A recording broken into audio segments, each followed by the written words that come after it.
海外発送をスタート。世界228カ国にお届けします。詳細は概要欄をご覧ください。卓球で世界をつなげよう。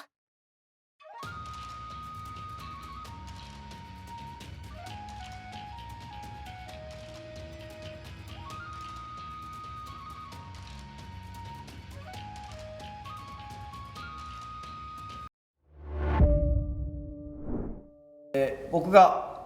出している下回転の、ポイント1を紹介したいと思います。僕のサーブ、下回転は特徴的だとは思うんですけど、基本的にこう足なんかよく腰を使ってとかいろんな話をするかもしれないんですけど、僕は全てがこうリズムの中でトスを上げて打っていくというリズムを大事にしてます。なので構えてから動き出していくまでのリズムが全て体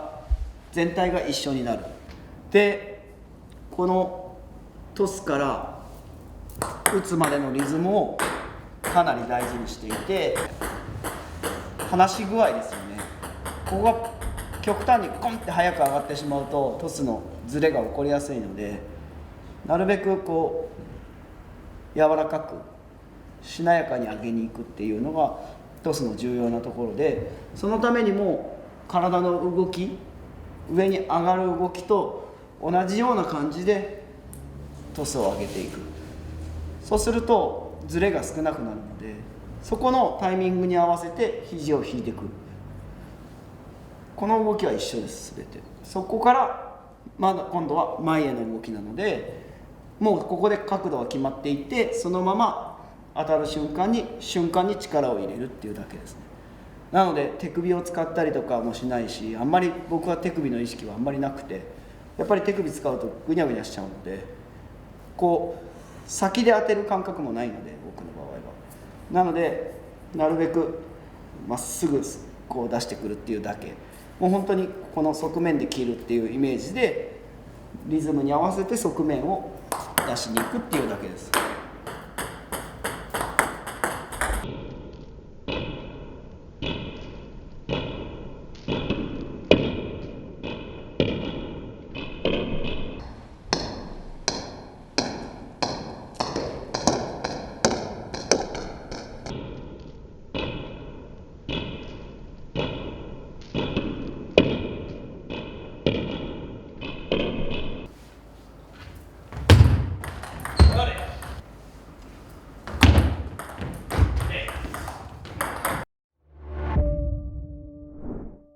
2つ目のポイントは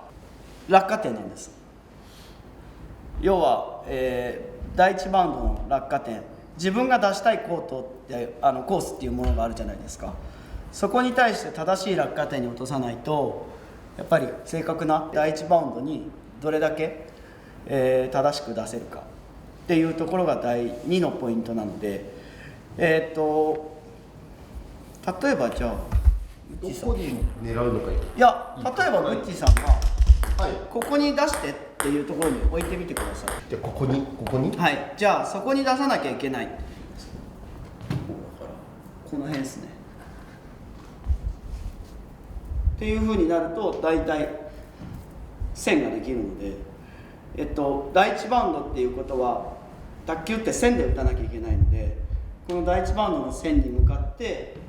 自分がここにここから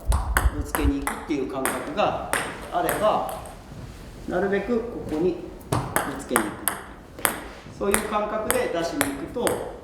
コントロールしやすいので、なのでなるべく、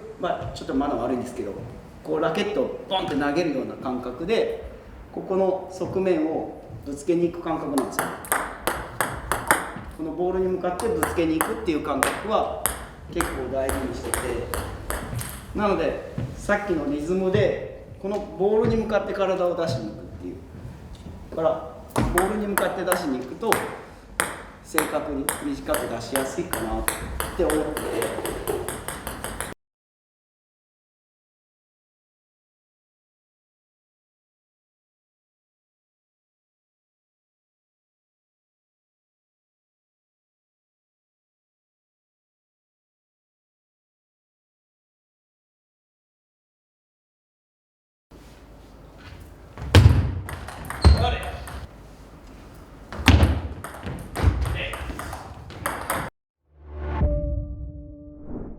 第3のポイントになると、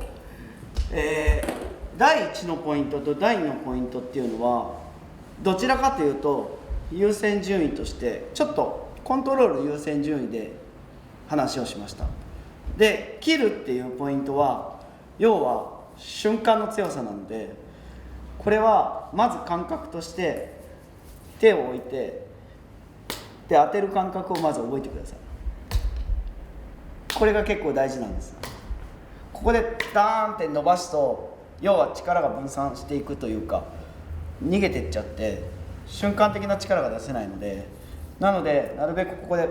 止めるっていう意識を持つ。その時に止めるっていう瞬間にこの4つの指を握るっていう感覚で出すと瞬間で止まるはずなのでこの4本指はここで止めるっていう感覚。そうすると絶対前腕の力がグッて締める感覚になる。やっぱ握る力って人間強いと思うので、なるべくスイングしに行ったら握るっていう風にすると、切りやすい。ただその時にこの動きっていうのは出さないようにしてそのまま水平で握る。で止めると絶対切れるようになる。薄い感覚で握る。だから僕はどちらかというとこう戻すっていう意識を持つんですよね。そうすると切りやすくなるかな。